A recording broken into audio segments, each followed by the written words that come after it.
जितना हमार चाचा और भाई लोग के संख्या बा उतना हमार माता बहन लोग के भी संख्या बा, तो केहू केहू से कम ना रहे के बा, ठीक ना। और बड़ी सुंदर लगा था कि हम पहली बार ही जाए बनी और हम चाहम कि हमेशा ही जाए। और आज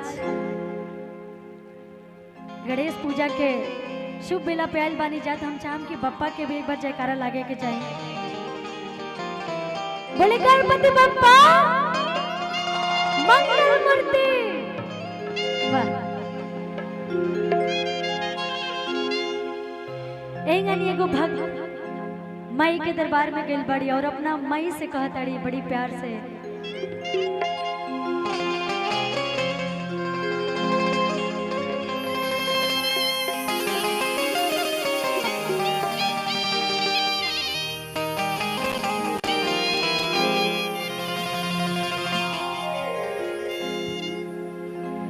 कि घरे घर जाके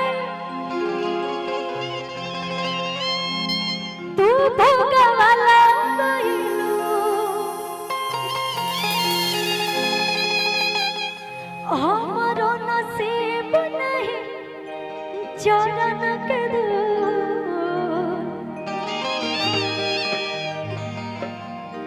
तो यही रहे आइलू मायरिया, कि यही रहे आइलू मायरिया,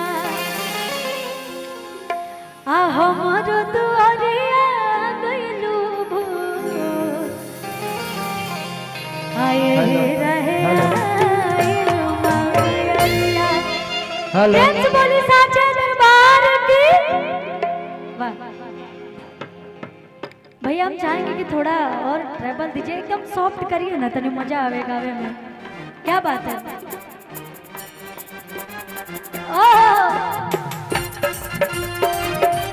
जय हो जय हो।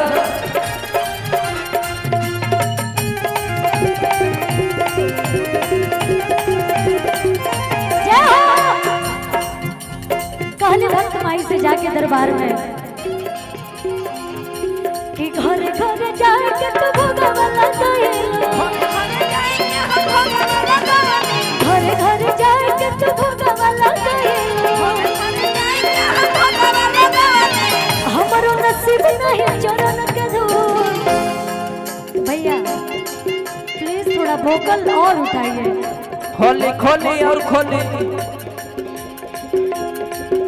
कि यही रहे आइलू मायरिया, यही रहे आइलू मायरिया, हमरो दुआरिया गइलू भोर, यही रहे आइलू मायरिया, हमरो दुआरिया गइलू भोर, यही रहे आइलू।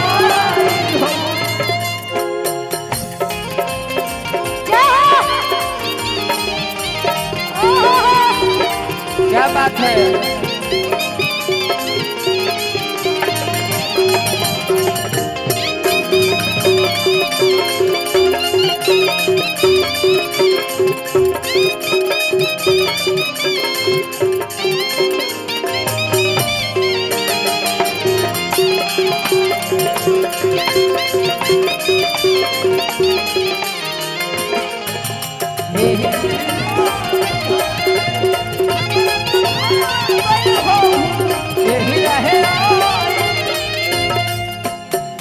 अच्छा रोक दी।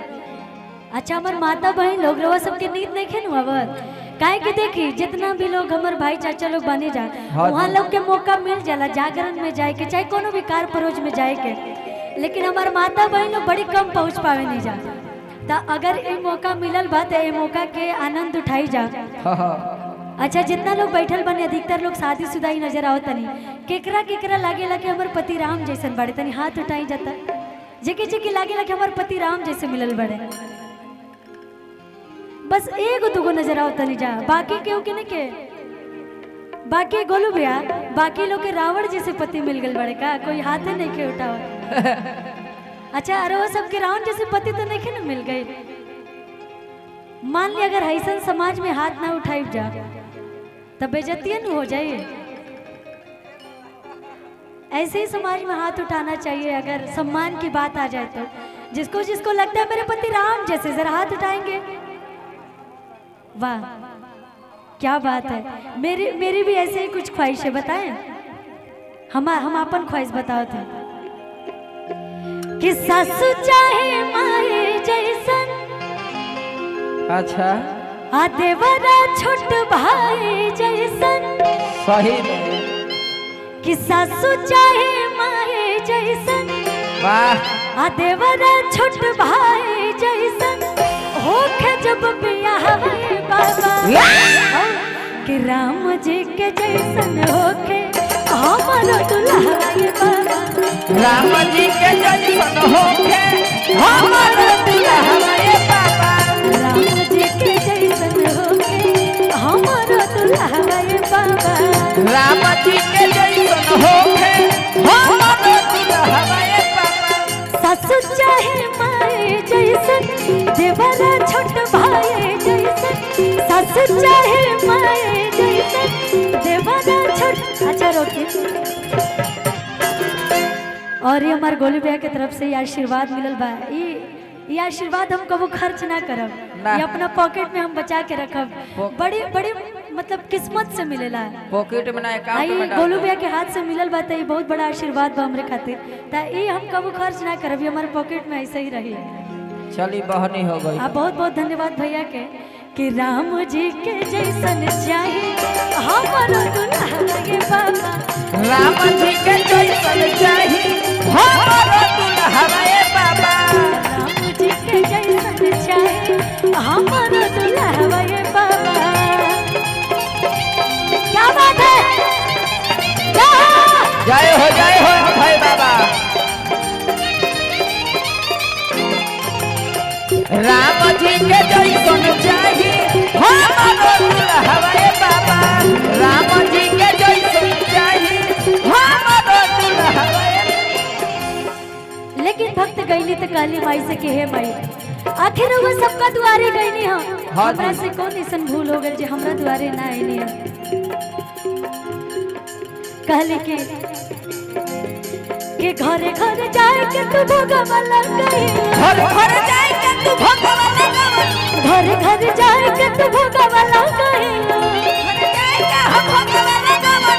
हमरो नसीब नहीं चलन के दूर, हमरो नसीब नहीं चलन के दूर। अच्छा हम चाहब के बार पूरा पूरा दोनों हाथ उठाई जा, काहे कि आप सब बाबा के दरबार में बैठल बानी जा, तल्ला जाए कि नहीं कि हमारे चाचा लोग भी पूरा पूरा दोनों हाथ उठाई जा। दोनों पीछे भी हम देखा तनी, जब तक आप लोग हाथ ना उठाए हम देख ना पाए के हमरा के देखा था। एक बार प्रेम से बोली साचा दरबार की। ऐसा लागे कि हमने के जा बाबा के दरबार में बैठल बानी जा। अच्छा प्रमोद पन्ना भैया के तरफ से बहुत बहुत सारा पुरस्कार आयल बा, बहुत बहुत धन्यवाद बा। क्या बात है। और ताली बजाते हुए कब का कि यही रहे आइल मायरिया, यही रहे आइल मायरिया, हमारो दुआरिया गइल हो, यही रहे आइल मायरिया, हमारो दुआरिया गइल हो, यही रहे आइल मायरिया। या के दोहिया है दीदी, या के दोहिया हो जा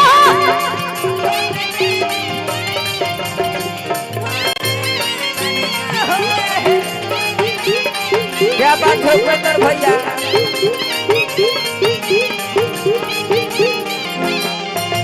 यही रहे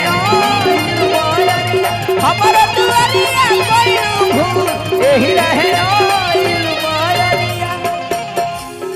और कहली का कहली अंगना लिपवले बानी, कलसा धरवले बानी, अंगना लिपवले बानी, कलसा धरवले बानी, अंगना लिपवले बानी, कलसा धरवले बानी, अंगना लिपवले बानी, कलसा धरवले बानी।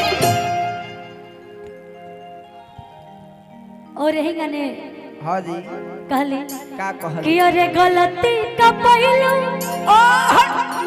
हे खुशी से खिसी आइलू,